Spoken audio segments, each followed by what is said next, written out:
Well, so then let me turn to the main event. I've got a snoot full of tequila and a messianic mission, pawing the ground to talk to you as usual. New Year's. Everybody has their own New Year's. That's right. I guess the title of tonight's talk is Linear Societies and Nonlinear Drugs, which is something that I just had to pull out of the air when Ken finally slammed me to the wall for what I would be talking about this night many months ago. But more and more for me, especially with this group, these things have become sort of summations and, I guess I hope, convivial examinations of just where we are, we, each and every one of us, and then this enterprise, whatever we mean by that, in the context of everything else that's happening in the world. In other words, the psychedelic experience, the entheogenic experience, contextualized. And as I try to think about, what, if anything, I can bring to the party, I guess it's that what I'm interested in is psychedelics as a philosophical tool. And when I concretized that for myself, I realized there's no claims on that part of discourse. No one wants to do this. Academic philosophy is done in a very formal manner, and the most exciting is incredibly stuffy. And yet, I, like most of you, I assume, have taken on board in my life this thing called the psychedelic experience, which is then as large a portion of my being as my sexuality, my politics, my education. It shapes everything.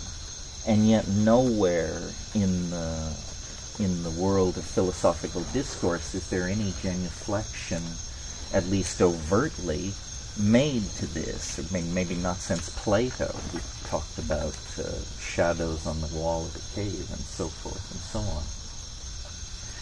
Well, so what can psychedelics and the psychedelic experience bring to philosophy? And what do I mean by philosophy? By philosophy, I mean the enterprise of discursive thinking, trying to understand what the world is and who's asking the question. Where did the world come from? Where is it bound? And who's along for the ride? It seems to me that we, as a community, have, this is sort of hard to wrap your mind around, at least for me, but we have, in a sense, inculcated into ourselves the image of an underclass, so that we struggle for legal toleration of our practices and our habits, but we don't struggle for intellectual legitimation of our visions. We accept that they are somehow contextually marginal. And as I thought about that, I realized that is a limitation on the community. That the information which is coming from the psychedelic experience as interpreted by Western people is primary evidence for the need for a major paradigm shift in the whole way the Western mentality does business. Well, what kind of evidence and what kind of shift? Well, there's a lot of talk in our community, and there has been for many, many years, about shamanism.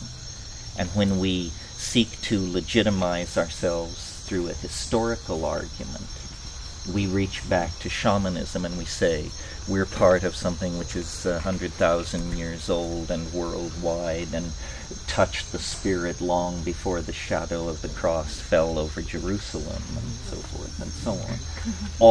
All true.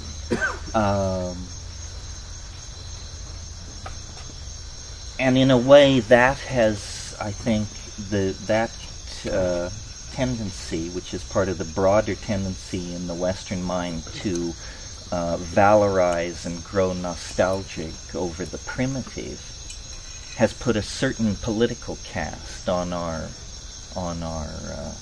stance and our position. But what we are is, again contextually, is a culture of science. And I'm speaking now of our community. It's the Albert Hoffmans and the Dave Nichols and the Sasha Shulgins who have kept our canoe afloat. These are men of science. Its methods, its vocabulary, its culture. We have not, though we certainly honor those people and love them, as their rhetoric is not the primary rhetoric of the larger community of psychedelic users, which tends toward this, as I refer to it, this shamanistic aboriginal nostalgia. Turn left here for a moment and say, I feel more comfortable with the scientific end of things. I think the news coming out of science is the most psychedelic news there is. When I go to the internet, I go to things like Science Alert and the Hubble Picture of the Day and this sort of thing. And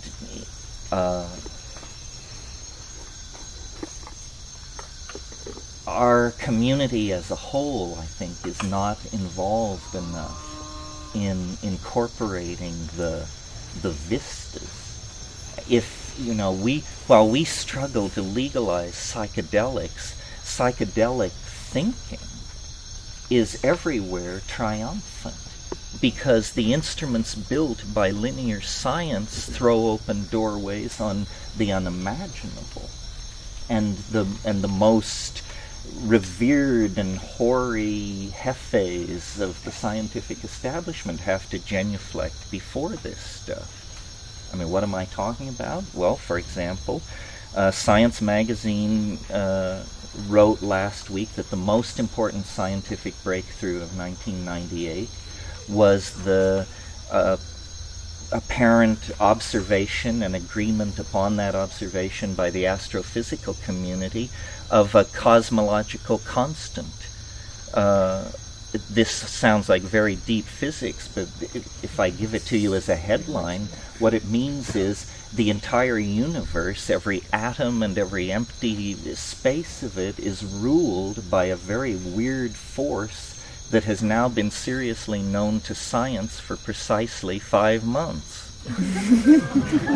A force which is apparently going to overcome gravity's tendency to collapse the universe and to cause it to expand in a very explosive and counterintuitive and psychedelic fashion that is the complete confoundment of the core science that Western linear thinking has built.